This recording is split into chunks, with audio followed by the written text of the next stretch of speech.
This is Jason from McGuire's Clocks. This is a quick instructional video for the gentleman that bought the Raymour 2 from us. I'm going to start here. I've already got part of it taken apart because it's pretty simple from here on out. But notice that as you're facing the clock, the longest tube is going to go on your left and all the way to the shortest one on the right. Alright, and I took one of them out so you could see what the mount looks like on there. It is this nice hook or loop up here that, let me get my flashlight real quick, hangs up on this hook right there, and there's one for each of them all the way down. Alright, you just got to get them on there in order, longest to the left, shortest to the right. Take your time. They can be awkward to get them in there just because you're trying to work through these side panels and through the front of the clock at the same time. The next thing I'm going to show you, I'm going to use this dummy movement here that it's not as good as the movement by any long shot that you're getting, but it's a junker that I have and I thought it would be easier out of the case. So when you get it, there's going to be packing on it. And this has to be done anytime it's moved to support these hammers, because if they jiggle back and forth real hard, it'll snap, sometimes snap this spring steel, and you don't want that. So what's going to happen is this piece of cardboard is going to be over the rack like this, and this will be taped on each side just to hold it in place. And then I'm going to tape a piece of cardboard on the back side of the hammers to hold those in place. Easy to do, just cut the tape on either end. On both sides, cut the tape, carefully pull this out. Because it's in the case, this one's going to be a little bit more interesting to get out, but you should be able to slide it out carefully and work it out the side panel on either the right or the left, whatever's easiest for you. Now, we have these hammers set up for the tubes in the case, sitting in our store. There is adjustments on them. It's not really for how loud or quiet you want it, because it either hits or it doesn't hit. What this is for is so that you can make it hit without double bouncing, or you can actually make it hit without missing the tube. So on the one I have set up, and looks like this one is too, turning it to the right tightens the string around the post and thusly pulls the hammer backwards. Turning it to the left loosens it and puts the hammer closer to the tube. Hopefully you won't have to adjust them, but you may have to, because if it sits any different, the tubes, since these are relatively stationary in the clock, if the clock leans a little more forward or backwards, the tubes are going to lean with the clock, and this is going to stay in place, and you may have to make some small adjustment to it. It's slotted, but you don't need a screwdriver. They're just hand tied on there, a little pressure, and you can turn them. All right. The next thing that can seem daunting and get people in trouble is, I'm going to walk over here and show you what I'm going to do first. So on your clock, I'm leaving these pulleys in here. This is what the weight hangs on. When you get it, you're going to flip the pulleys upright on the cable like so, and then the weight hangs from this stirrup down here. Now what will happen sometimes, and what I'll do is I'm going to tie those off so they're not bouncing around. I'm going to tie them with a rag so that they're not banging up against anything in the case. But what will happen is sometimes this free end of the cable, it goes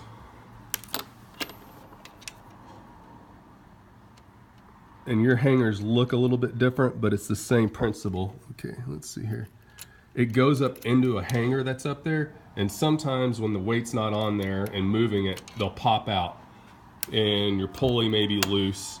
So what you do is you fish the pulley back on here and just run it through the stirrup, and then take your free end and you'll look up in there, and I believe the ones up inside this clock are chrome also. They do look a little bit different, but the principle is the same. You'll feed it into the side of it and it'll drop down inside here. That's the only thing you really have to worry about, and it's usually the thing that causes people grief.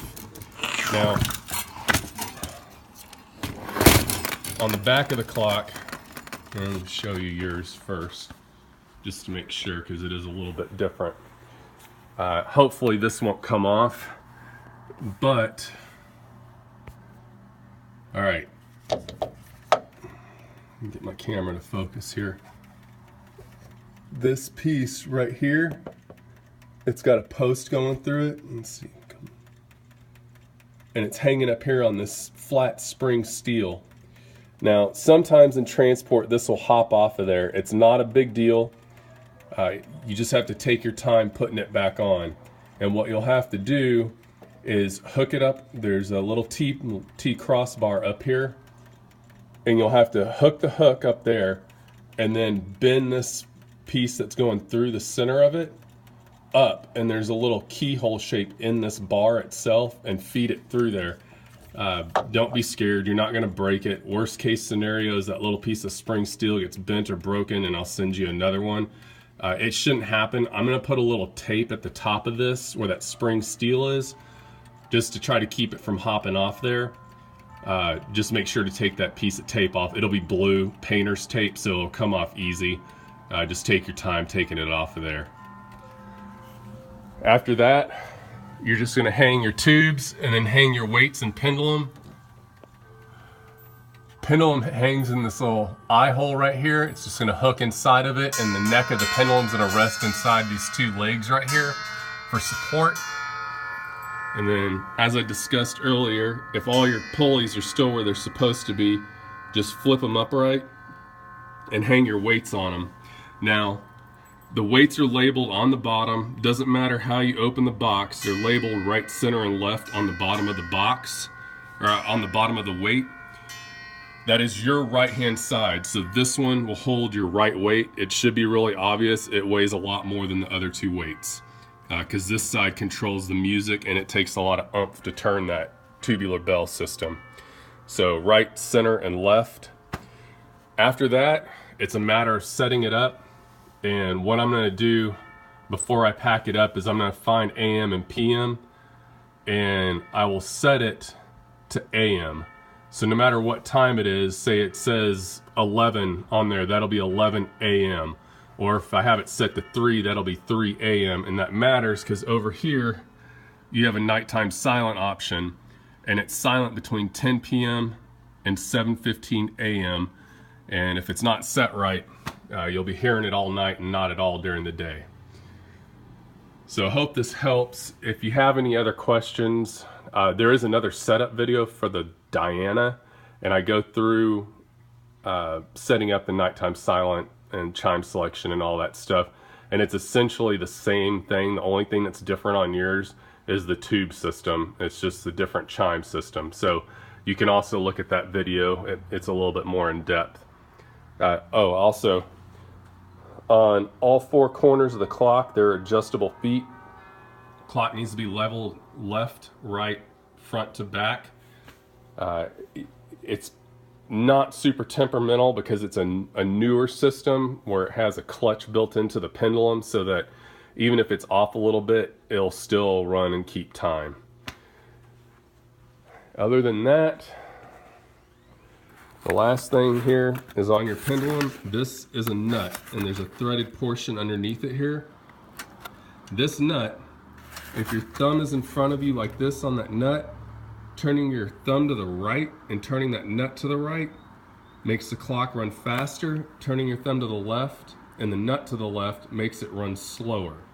So we've timed it in here, but anytime, even if you move the clock down the street, there is a chance that you'll have to make adjustments to this. Hopefully you won't have to, but sometimes you do. And really from the factory, they say anything within 5 minutes a week, give or take, is normal.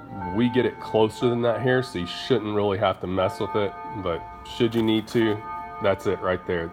You make your adjustment, put it back to the right time, and then check it again the next day at the same time or close to the same time, and make another adjustment, put it back to the same time. You got to do this every day. If you do it every day, you should have it within a week. If you try to do it sporadically, it'll never work out. It just doesn't. You can reach us anytime after you get the clock. I'm packing it up, and it's going out today on Tuesday. Thanks again, and I hope you enjoy it when you get it.